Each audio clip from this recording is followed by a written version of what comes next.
and the candidates that aren't perfect but actually have an opportunity, and see what we can come up with to keep promoting universal basic income.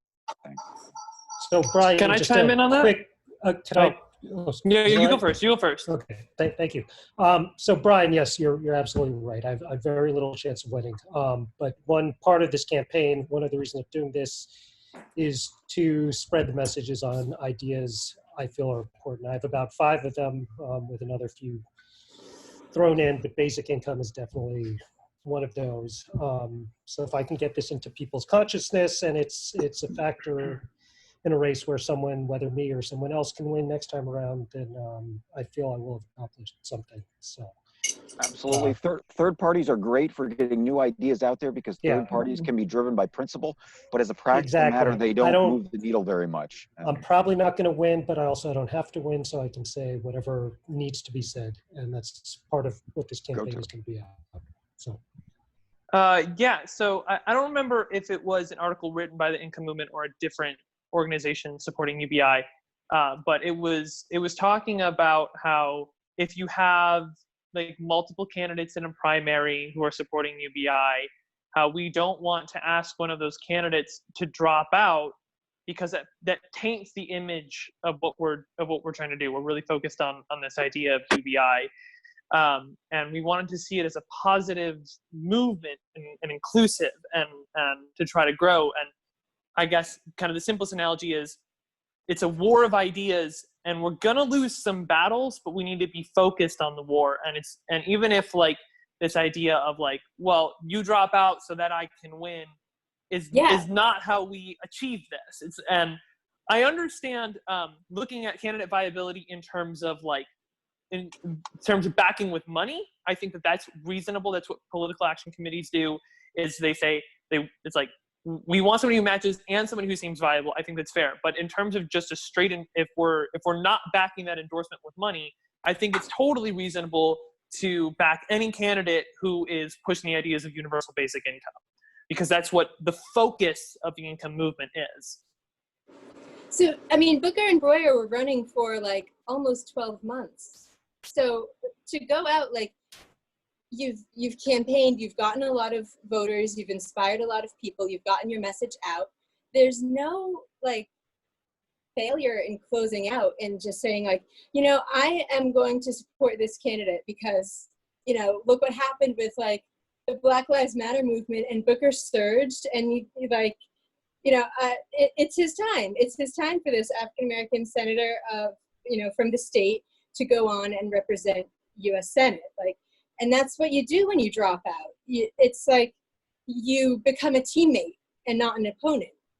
I don't see at all how there's anything to be lost to campaign for like a long, hard fight and find out what you get out of it, because it's not that Booker and Breuer were from the outset thought as candidates who could never win. They both stood a good chance. And I volunteered on both campaigns. I don't know who was the campaign staff hiring for Breuer, but they were all very young men, very inexperienced. I'm not surprised the campaign went where it went. So anyway, I'm really not hearing that the movement takes a hit when a candidate campaigns, accomplishes a lot in that campaign, and then chooses to be a teammate to another UBI candidate. I just think that should be the choice. Oh, okay. I super quick. That choice should lie with the candidate, and to me, that's the other thing that universal basic income is all about, is empowering individuals to make their own choices. So I understand where you're coming from, like the logistical thing. Like, it was so close, it might have made the difference. You know, I also just personally, I don't feel that it would be appropriate to ask a candidate to drop out on behalf of the other candidate who's also pushing UBI. I mean, candidates it's not that UBI empowered him, James. Like, candidates get an acute narcissistic personality disorder from all that months of campaigning. Like, they really get beyond their issue views. You know, if he cared about the issues, I don't know why he kept pushing this moment for his career. Well, I think have some thoughts on I think fundamentally, sorry, Rachel, just one okay. quick second, because there is a fundamental difference between grassroots or organizations telling a candidate they need to drop out and a candidate coming to that decision.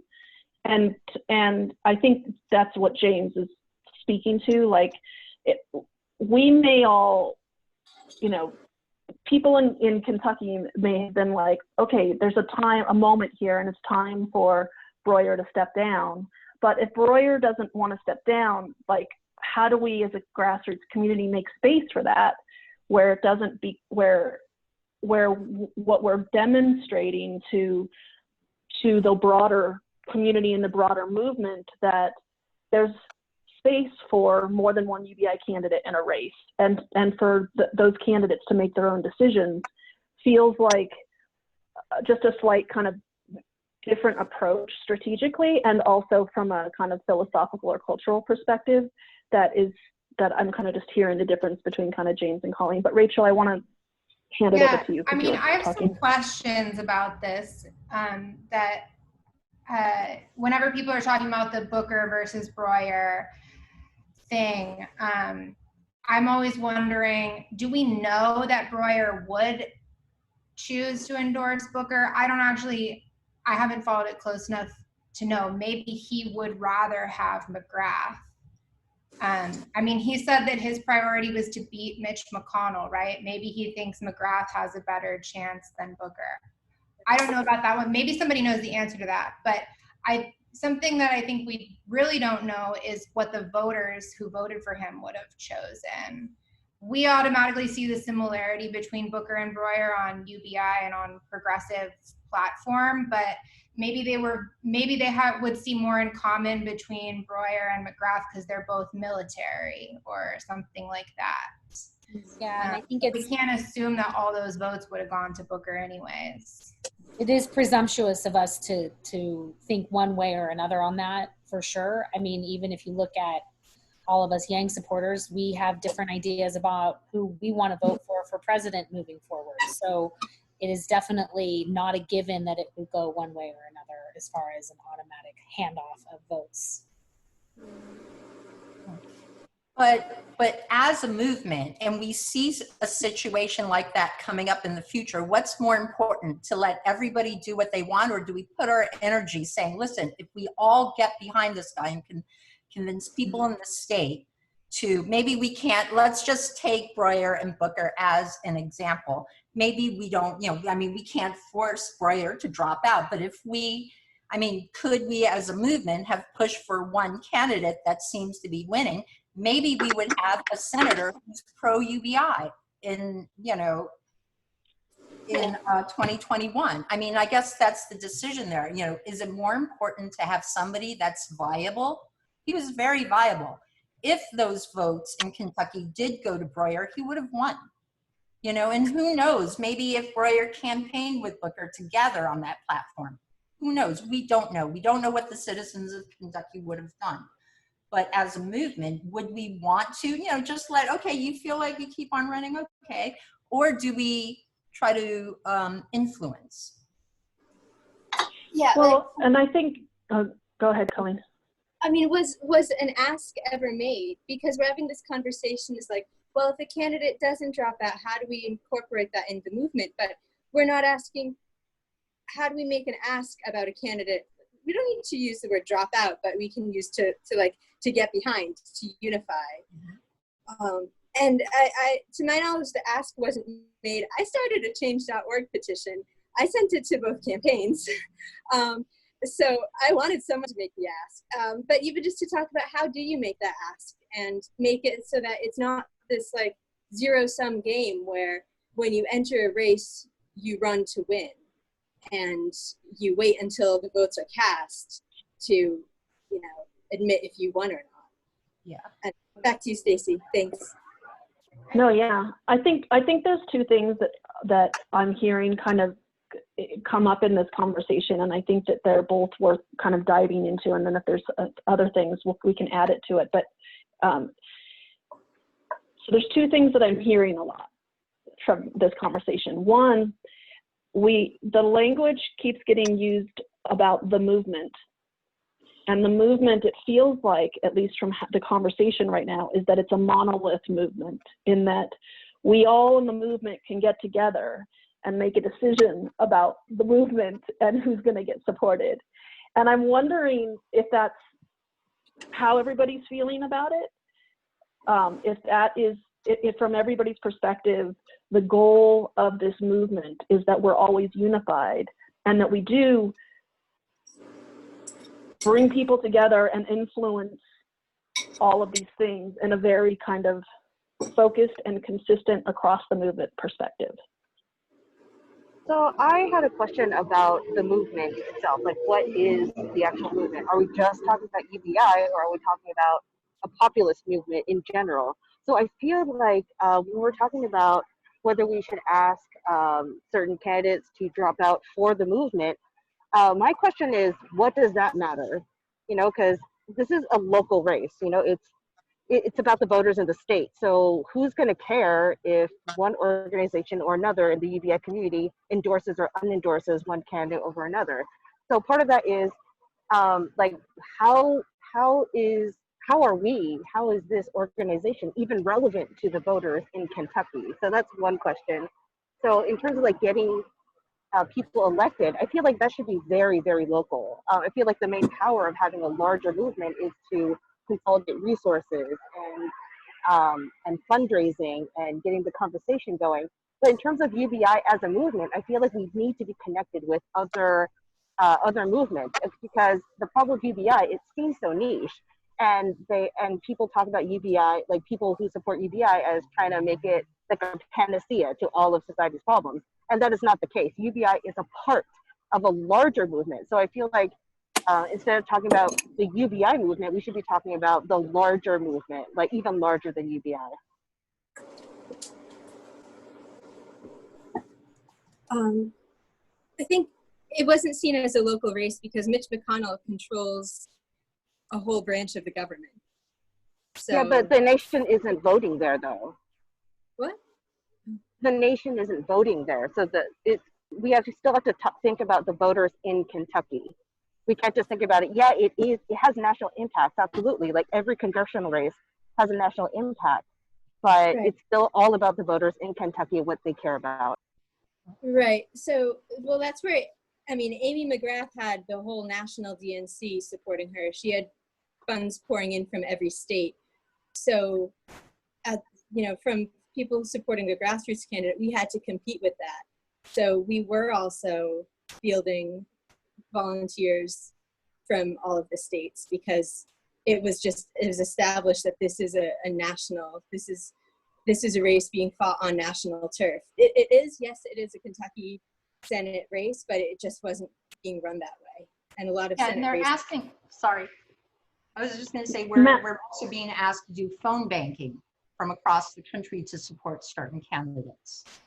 And that's, boosting whatever efforts they've got in their own state. Matt, do you want to jump in? If everybody can raise their hands through the system if possible, because we're starting to get lots of people to jump in so that we can manage. Go ahead, Matt. Yeah, I just want to kind of provide maybe a little context with kind of this conversation. And I think we need to take a step back and kind of like look at like how quickly, whether we want to call this like a movement or just like multiple different campaigns and organizations have gotten to like where we are. I think the topic we're talking about is like clearly still very like recent, relative, and maybe a little raw. I'm not really privy to many details, but I think maybe we should look at this more of a like learning experience in terms of like, hey, this is a new problem that we're going to have down the road and how are we going to address it. But I think this is like awesome that, we are having so many candidates that want to run on this platform. Prior to Andrew Yang, I'd never heard of UBI. So I think we're really starting to see like a lot of people listen and wake up. And, I think these are very important conversations to have in terms of like making sure that things are smoother in the future. I think everyone brings like some really good points to the table. But I just, as someone who's here just to kind of like listen in terms of like moving forward, I just want to kind of like get a better perspective of like how we can, maybe mitigate some of these things in the future, and figure out how we can take steps that are going to be helpful moving forward. I'm not trying to like step on any toes. Like I totally hear all different sides of it. I just don't want to get. Can I just ask Matt, just real quick, for a little specificity from your perspective, what were some things that some areas that could have gone better, or that from your perspective, like when we think about this as a learning opportunity, what are some things that we could learn from this? I think just like from my perspective, things are just moving very quickly. Like I'm only sometimes learning about some of these candidates, like, and I don't even get a chance to really, I think with Yang's campaign, there's like the 7 stages that you would get Yang, right? The first is like confusion. And it's like, I know now the platforms that I support, but like, I don't know if these are like the people, right? And just because someone says like, oh, I'm pro UBI, I'm like, that's awesome. I mean, I think I naturally was able to volunteer with Jonathan Herzog's campaign because I kind of crossed paths with him and I understood kind of like what his background was. But for some of these new candidates, I think, you know, for us just to hop on board and start making calls in, it's going to take a little bit of time for us to kind of like comprehend who these candidates are and what other things they also want to stand for, because I'm not going to just take UBI as like the gold standard that like I'm going to be willing to volunteer and financially support you. So I think just like that, there have been a lot of moving parts, and even for someone myself who considers themselves engaged in this movement organization, my head's kind of spinning since February, to be quite honest. Mm-hmm. Well, and it starts to piggyback on some of the things that were brought up by Linda and some others a few minutes ago before we started to talk about Kentucky specifically, which was this idea of endorsements and criteria, and how are we deciding and evaluating candidates as organizations, as individuals. What's the role of organizations to maybe help give some guidance, but what kind of transparency needs to be as part of that, so that people can make decisions like, is the endorsement of this candidate because they have the best chance of winning, or is it because they're really eloquent and they connect with their community, so it's an opportunity to further in that state the conversation around UBI? Like, what is it that is kind of the motivating factors for why a candidate is standing out worthy of endorsement or worthy of kind of energy, so that people can then make assessments for themselves about what's important to them, and kind of leverage some of that work that organizations or kind of influencers did to help individuals make some of their own assessments and decisions. Yeah, I think that, the 2020 race definitely came up really fast. And I think especially from Andrew Yang's suspension then into the primary field, if that wasn't really happening and you only thought about like candidates then that are going to be running in 2022, I think that we would have found more candidates that, you know, we could, like, many supporters could have connected with longer or just gotten to understand. And I think that for like Yang supporters, there is just like that kind of like rushness. And so it sounds like for 2022, being able to provide a lot of opportunities to get to know these candidates more thoroughly and also connect to them through like just getting to know who they are personally is really valuable and can help us.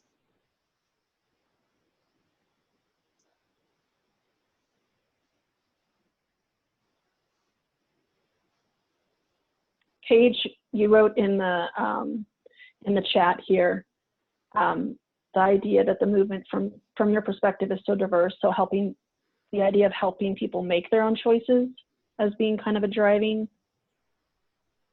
piece. Yeah, I think you know, the movement, and particularly like the Yang Gang and stuff, is so diverse ideologically that for some people, you know, UBI is everything, the one and only policy that they care about, and for other people, UBI is just one of the many number of policies. So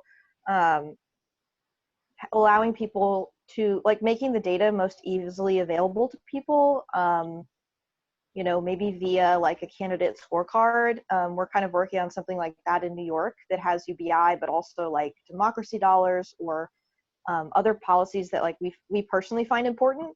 And then, or maybe like short candidate interviews or something, like where we could host short interviews to help people get to know the candidates, or maybe more like AMAs or long Zoom calls, like anything like that to help people make their own decision, I think is good, because endorsements are great, and I like to see endorsements. It like puts a candidate on my radar, but I won't actually invest in the candidate until I have you know, seen them speak and agree with them, and then look into their policy and agree with their policy. So I think that's valuable too. Yeah, I agree. I think that there's I know for me, not being like super politically engaged in like the process of races and all of the endorsements, I always kind of thought endorsements were just like more superficial, I think. And I think I then later realized like that there is a lot of different components that go into an organization to consider endorsing. And when I understood that, and like being educated on those different factors, I think that also helped me understand like which candidate I want to support and whether I agree or disagree also with that endorsement that's being made. And so I think that that's something that can be really valuable to kind of like provide as far as just like that math, you know, of like making our community be able to think harder of like why an organization chooses to endorse and what they brought to that conclusion. Colleen, you have your hand up.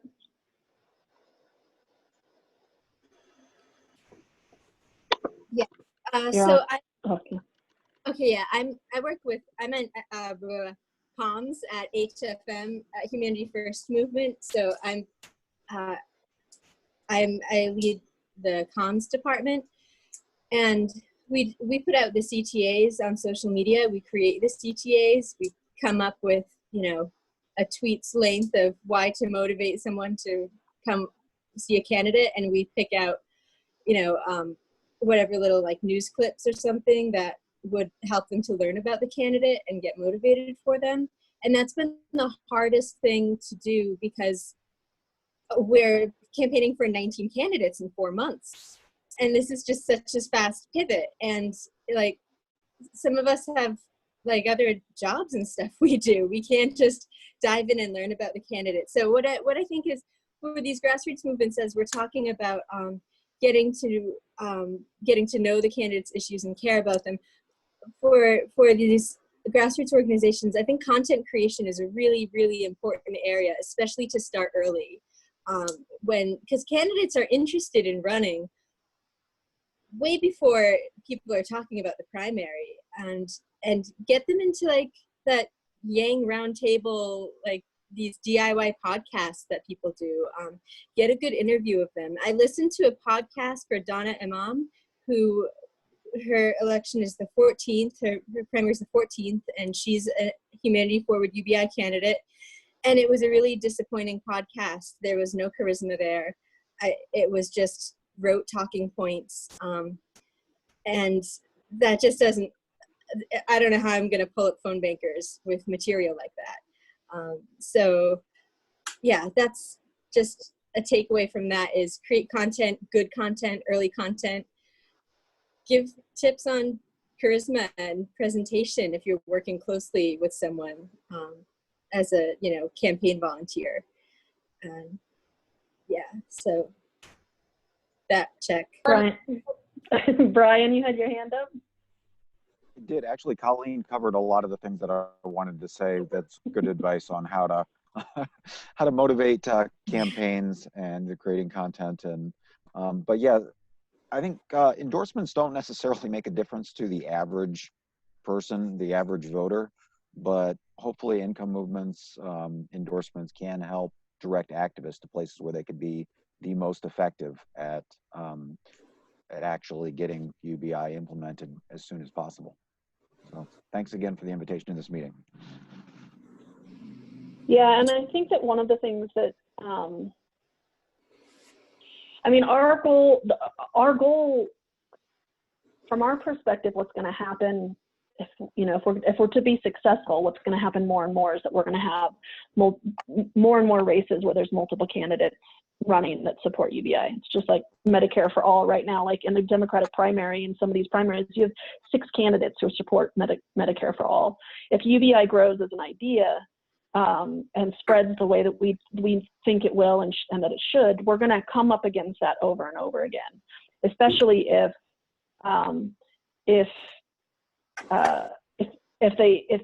candidates start to understand just how deeply engaged and activated people that support UBI are in the political space. And so I think that the piece to me is that ultimately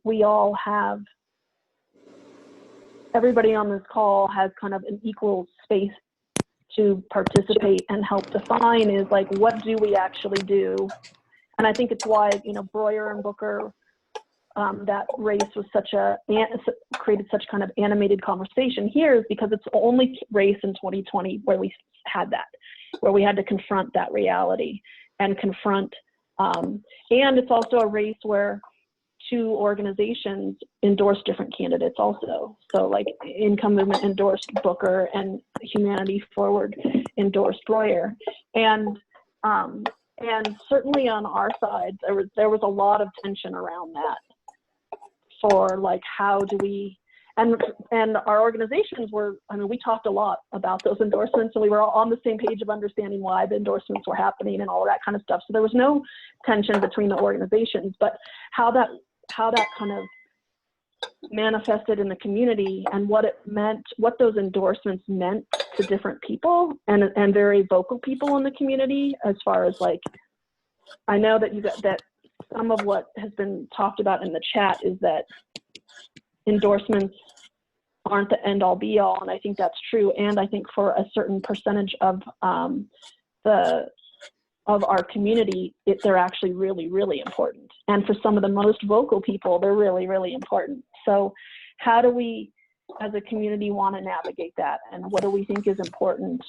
If in 2022, we have 15 races where we have multiple candidates running, endorsements or not, like, what does that look like? And how do you guys, and this gets to that idea of like the monolith movement also, like as a movement, we can all get behind one candidate. Is that even the goal? And the kind of philosophical underpinnings of that, I think, is really important. Michael? Yeah, so just as a candidate, I've seen some comments about, how should we evaluate candidates? And maybe you guys could have debates or forums or just, periodic chats with candidates where you give us whatever, 10, 15 minutes to talk a little bit more about themselves. Would that, I'd love that sort of opportunity. I imagine the other candidates would. Is that something which you think would help people make decisions? Something that a project that Humanity Forward does that I help out with is to provide space for endorsed candidates from Humanity Forward to come onto our hangs that we have. That provides a space for them to have those kinds of conversations with the community. Is that just for endorsed candidates, or do you try That's to? Correct. With Humanity Forward, that is the policy, correct. Okay, so that's all depends on right. Some people deciding we want to endorse this kind. Right, but there's also these Sunday night volunteer call meetings every week, and we do candidate spotlights for that. So. Yeah. And yeah, that's Humanity First Movement, and they have a little more they have autonomy from Humanity Forward, so they work with all kinds of. They can have the ability to have you on, for instance, to have that kind of conversation. Because I think sometimes, even if you're not going to endorse someone, sometimes just talking about the issues helps clarify things, get different perspectives, and so I agree. Any opportunities, certainly as a candidate, I welcome those opportunities, and so hopefully they can Colleen and then Rachel. Oh, I love what you were saying, Stacy, about some transparency about why you endorse a candidate. You gave examples, because they're very eloquent. You think they could, bring out voters, educate them on this, or because you think you have a good chance of winning. For volunteers, phone bankers, that transparency is so important, because then it also helps for you to understand where your time is most worthwhile. Like right now, we're phone banking for Restaurazione. I have no idea his chances are of winning. They want to make 8,000 phone calls tomorrow. If we make 8,000 phone calls tomorrow, does that mean he could win? Or does that mean he could get 2% and we will have met our phone banking goal? And if it was more that they wanted that he was endorsed to, be a prominent progressive candidate in a district that wasn't interested in a progressive candidate, then the phone banking up until this past week would have been really the important time to do it. The phone banking 2 months ago would have been the best time to do it, but the GOTV phone banking would not matter. So, because volunteers are going to get burnt out. We already are, New York, all of those candidates thrown at us on June 23rd, we're getting kind of, so you can't take volunteers for granted, and you can't break that trust you have with them. Especially when campaigns are kind of, motivating you as though you're going to win if you make 8,000 phone calls. You just can't do that. I'm all for that transparency. That's so important. Awesome. Rachel? Yeah, so I have a couple of thoughts. I keep thinking about what Hannah said earlier in the call of what is this movement? That's something I've been thinking about a lot. Is this the UBI movement? Or she said, is this a populist movement? Which I thought was an interesting way of putting it, because you also have left-wing populism and right-wing populism. So it seems like we mostly are, the actions and partnerships are mostly with left-wing populist organizations. And then obviously Yang's organization is only endorsing Democrats. It seems he's clearly working with he's aligning himself with the Democratic Party, even though he doesn't want to be that guy, but it is what it is. My dream is that we would continue the movement of data-driven policy and incorporating the best ideas of the left and the right and the neutral, with the idea of economic justice there somehow. I don't know if that's exactly the wording, but with UBI being a central tenet of that. But I don't know how that translates into a groundswell of grassroots candidates. I'm thinking about what the Tea Party did back in 2010, where they really did get a bunch of people elected in a right-wing populist movement, I think you would call it, by just running all over the country. But I feel like they were more united on a central issue of basically being against Obama, against socialism, and Obama's a socialist. Lower taxes. That's probably a straw man. I'm sorry if any of you guys are Tea Party, and I respect you. So, so I don't know how we can do the same thing if we're not either left or right, even though I would rather not be left or right as a movement. So those are just thoughts that I'm having.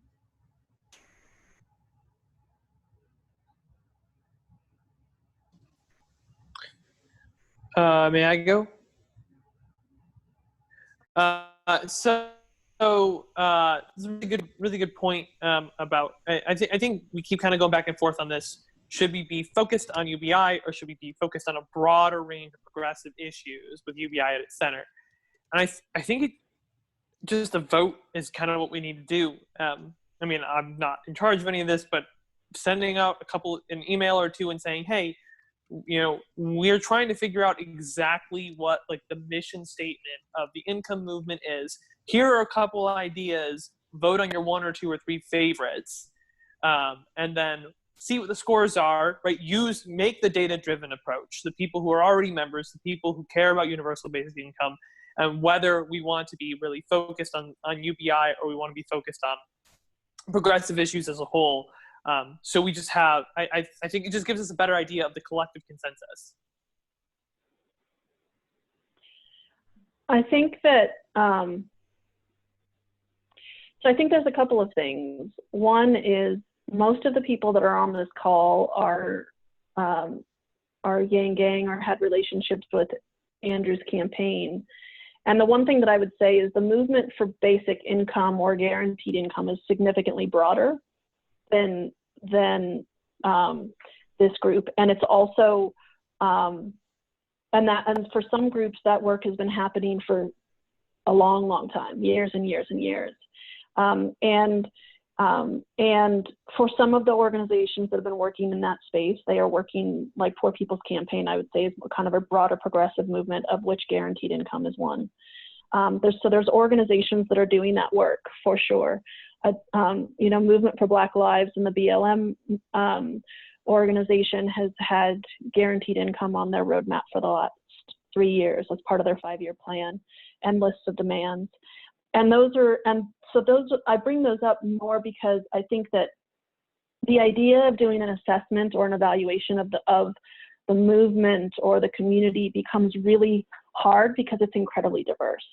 And which for me, from like income movement's perspective, is incredibly exciting. Like that's actually the sign that we could reach in the next 2 to 5 election cycles a majority in Congress, because that there is that kind of broad base, and the work, so much of the work, the foundational work was done even before Andrew. It's some of what I think made him such a man for the right messenger for the right moment, because in some ways he brought a lot of people to the conversation that had no idea that those conversations were even happening for the last 5, 7, 10 years, pretty actively in the United States. And then of course you can go all the way, you can do the history analysis of decades and centuries, but I think that piece is where, for us at Income Movement at least, and when we look at what has been successful movements in the past, whether it's gay rights, LGBTQ, or civil rights, or women's rights, there's pretty consistently, those successful models pretty consistently are incredibly diverse. They're incredibly widespread. There's tension amongst different organizations and different leadership. At the same time, there's an understanding of like the larger goal and a consensus around the larger goal. And I think that piece is the piece in this conversation that is interesting around, like, is it about UBI or is it about economic justice? Economic justice is broader. It's a broader umbrella that allows for us to work together with $15 minimum wage movements and, that are interested in economic justice and tackling the system that we have in place that is really creating a wider and wider wealth gap across our communities and people. That starts to feel like something interesting. At the same time, how do you not be so broad that you can't focus and get clarity around people putting stakes in the ground of what it is that they specifically support, and if they got into office, what they would be fighting for, right? Or prioritizing, and things like that. And so I think from, there's, in many ways, I feel like there's this, I agree. I think 2020 has been such an interesting and important opportunity for us to have to pivot very quickly as a group of people around, like, what the hell does this actually look like now that we're not all behind a presidential candidate? Take a look around and be like, what's the work that's been going on? Where are we? What's happening? And then how can we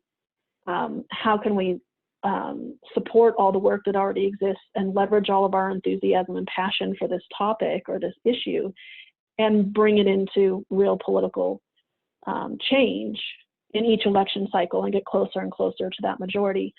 And for us, I mean, it's the kind of in that article that we wrote, but the broader and the more inclusive and the more opportunities to like engage in the ideas feels like the way for us to make as much movement as quickly as possible towards the goal of getting a majority in Congress.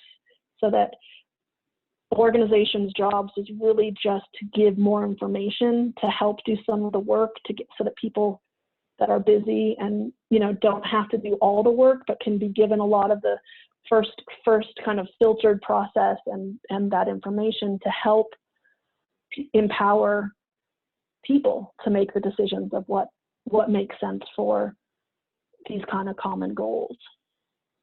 Matt, what, you have your hand up? Yeah, I just kind of wanted to like pick up kind of where you were leaving off, like kind of just giving me good to remember that, like, even though the first time I heard about UBI was through Andrew Yang, like there's been a lot of work that's been going on before Andrew Yang even got on the scene. So I definitely think, you know, as, you know, we kind of get closer to the end of this election cycle, I guess I'd be very curious just to kind of like hear, or at maybe if the organization is already doing this, just kind of do like postmortems, because I'm sure like before you were always running on a presidential level or a congressional level with some of these issues, you know, like what ways you've been having success at the local level or just in the community level to raise awareness and support. And then from these individual campaigns, I only really kind of saw a perspective from the Yang point of view, then also on the ground from a presidential, because what just, this is just me on my soapbox for just 2 minutes, is like, you know, on a campaign, you're more about trying to build up name recognition for the candidate. Like you need to vote for Andrew Yang because he will pass UBI. But one thing we kind of noticed is that once we started having the conversation, not so much about the candidate, but about what are your thoughts on universal basic income? Like it was really amazing to kind of see that. I made a few phone calls for Jonathan Herzog's campaign in that district. There were people all across the spectrum who had heard of it and had very different ideas. So I think that's something I'd be very curious to know in terms of, I've worked in politics for the last couple of years. I think this is definitely something that hopefully the Democratic Party will continue to talk about. And I definitely think someone else raised a good point about this shouldn't just be a Democratic Party idea, because I think we've seen the Democratic Party still very reluctant to even embrace it. But yeah, I'd be very interested to kind of learn just about like best practices. That's kind of my rule of thumb in politics, is never trying to reinvent the wheel. I know there's been a lot of kind of fast moving objects over the last couple months. But yeah, I'm just really curious, like just even for my area, I live in a very conservative, both politically and financially area of Florida. So to talk even remotely about taxes to increase funding for local schools is like literally like you're going to get into a knife fight. But then trying to broach the subject of UBI, because we see like how UBI can impact communities across the country. So just as someone who's now an advocate for this, I just want to know, outside of like an electoral political realm, like how we can continue this conversation outside of like vote for X candidate, not Y candidate, etc. But no, I think this is, I'm really liking where this conversation is going, because it's making me think outside of the Yang Gang bubble. As much as I love the Yang Gang, there's more to life than the Yang campaign.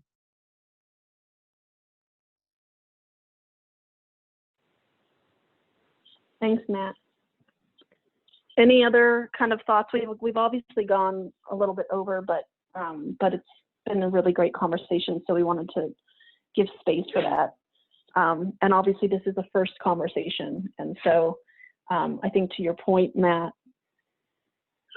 I think from our perspective, one of the things that we can certainly do as an organization is use our apparatus to be able to help continue to foster conversations. And certainly we're working with Economic Security Project and Humanity Forward and Humanity First Movement and a lot of different organizations that are in the basic income space specifically.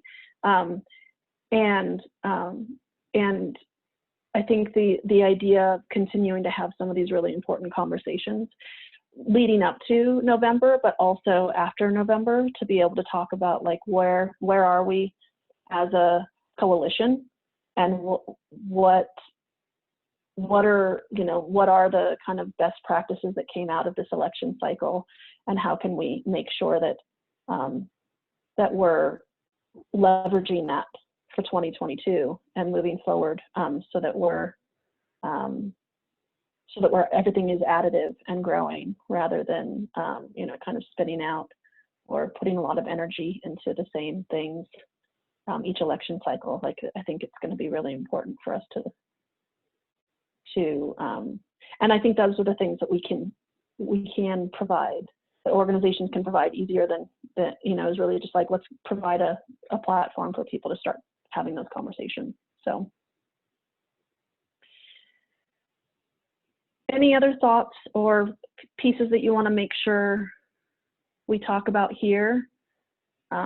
Really pressing things that you think are really important, specifically around this idea of growing UBI candidate community, and kind of how do we navigate that? I guess the last thing I'd want to add is that we want to convert as many existing candidates and as many existing congressmen and on up as we can, because universal basic income, it solves so many problems. It doesn't solve everything, but there'd be so much winning for America if we could get universal basic income passed. Yeah, absolutely. Absolutely. And I think that is a great case for the idea of being very broad and understanding that there's going to be a lot of different perspectives. There's going to be a lot of different versions of UBI proposed even through this process by candidates, like it's not going to necessarily always look like the freedom dividend, and but helping all of us kind of taking on some clarity around what, from our perspectives as individuals, is really important, and certainly organizations, what's the most critical components of an effective UBI.